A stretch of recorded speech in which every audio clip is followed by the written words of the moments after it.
I'm glad you said that because my breakdown of hip hop is this: hip hop is just straight up God. Like I said, Yahweh. I'll put it like this: the drums speak for the people who make hip hop, right? Because that's the heart of the beat, right? Right. But the heart is the drum to your life. And when you write music, you talk about bars, or you write in steps. And steps are your journey through life. And you walk in steps. You go through journeys. You know what I'm saying?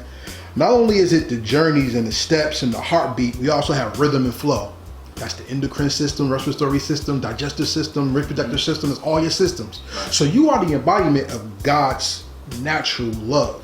So when you love the art of expression, you have a connection that can make you talk to the masses. You can also be a dictator that can destroy the masses as well. That power comes from influence. Let's keep it Brick City right now. You see, when I think about Brick City, I think about cyphercology.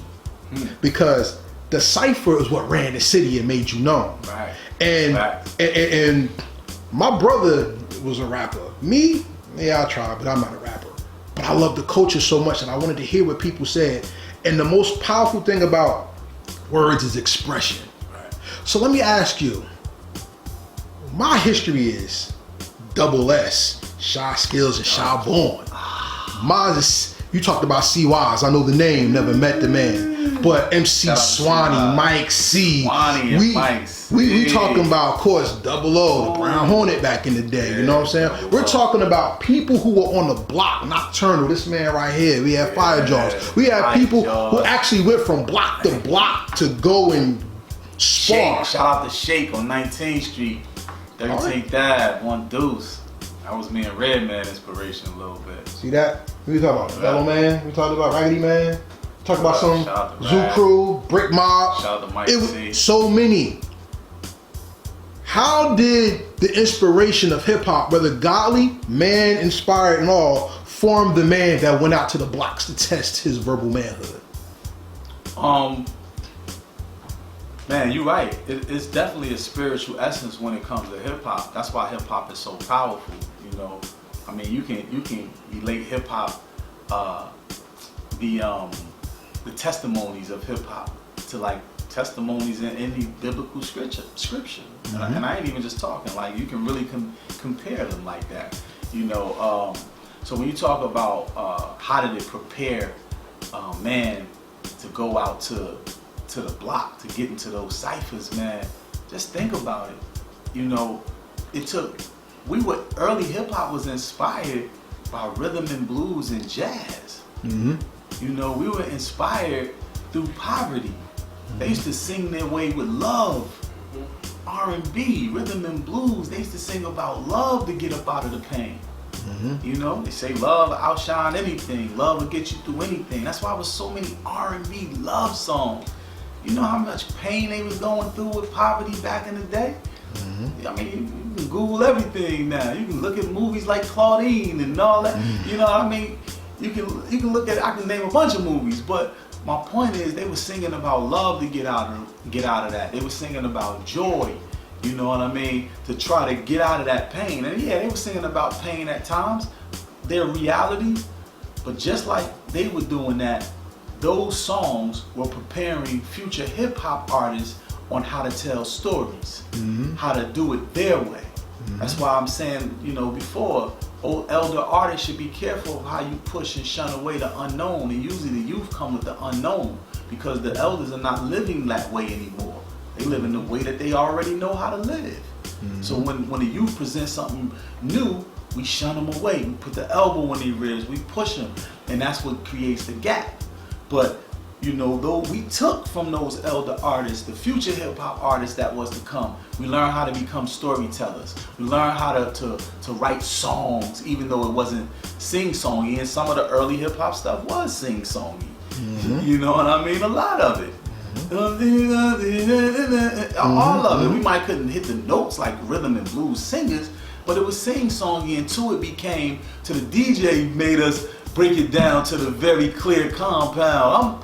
You know what I mean? So we started to understand that. Started taking the DJ talk, started taking the poet talk, started taking the sing-songy, rhyme sing-songy with the lyrics, and we start telling our story of hip hop. So all of that stuff is conducive into creating the MC that enters that cipher right by the mailbox in front of that bodega, or right by that lunch table that you had to slide your legs in to step up over and bang on the table, or that hallway of the high school. It's so many things that's conducive of making that person, that MC, that journey to make him walk up into that cipher. True. And that's my point to the inspiration that inspired you, because listen, I think being an MC is one of the most courageous things in the world. Because if you look at the greatest MCs of all time, they weren't even rappers. Right. Malcolm X was an MC. That's right, definitely. Louis Farrakhan, the Honorable Minister Louis Farrakhan is an MC. If you look at Martin Luther King, you look at Dr. Francis Quest Welling. Those are MCs. MCs, man. And KRS-One said, a rapper raps to you, but an MC can rap about your life to you. That's right. And those people were talking about our lives.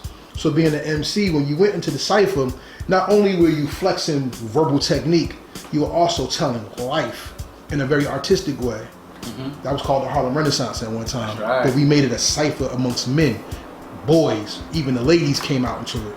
And as you travel out of your cipher and you got that name, not only were you the man who could write, you start doing shows. And then people start nodding their heads. And then Pac said, don't just nod your head, listen to what he's saying and say they agree. And people agreed with you and you helped take hip hop from Newark, New Jersey hip hop, especially to the masses where people love New Jersey but hate New Jersey at the same time. Mm-hmm. Mm-hmm. When did you realize you had to defend New Jersey as much as you love New Jersey? Day one. Explain. Day one, I had to defend New Jersey. And I don't want any other city or town to take this the wrong way. But, of course not, because we don't beef with no one. Word, but Newark, New Jersey, man, we're literally probably 20 minutes from Manhattan. 25 minutes, 30 minutes, 35, you can get to Brooklyn. Like, we're right here, close proximity. Even if you fly into New York, you most likely, the best airport to fly into is Newark, New Jersey. Mm-hmm. You know, it's probably take you longer to come from Queens than Manhattan, and it's gonna take me to come from Newark. I'm gonna beat you there. So my point is, we always felt like the sixth borough, you know, but we felt like we never got New York love. Mm-hmm. Everything was always skipped over when it came to New Jersey. And just play devil's advocate, maybe because New Jersey feel like a state divided. You got North Jersey, you got South Jersey. There's nothing to tie the entire state together. If there was, then North Jersey wouldn't feel like New York and South Jersey wouldn't feel like Philly. Facts. If we had that Philly love and that New York love combined together, we would be a threat. Mm. And our teams wouldn't be starting with New York. Mm. And that's no disrespect to New York. Mm. But why do we have the New York Giants and they live in New Jersey and play in New Jersey? Mm-hmm. Why do we have the New York Jets and they live in New Jersey and play in New Jersey? Mm-hmm. You know, I just believe that if there was any other city, we couldn't. Brooklyn Nets couldn't still be called the New Jersey Nets playing in Brooklyn. Brooklyn would never allow it. Mm-hmm. So why do we allow it? That's all I'm talking about. Let's draw that back to hip hop. Because a lot of people always look to build outside. Even the Most High told Israel that she was a whore that lived in reverse because you're paying other people to sleep with you instead of having them come to you for your riches. Right. Now, like I said, wrong.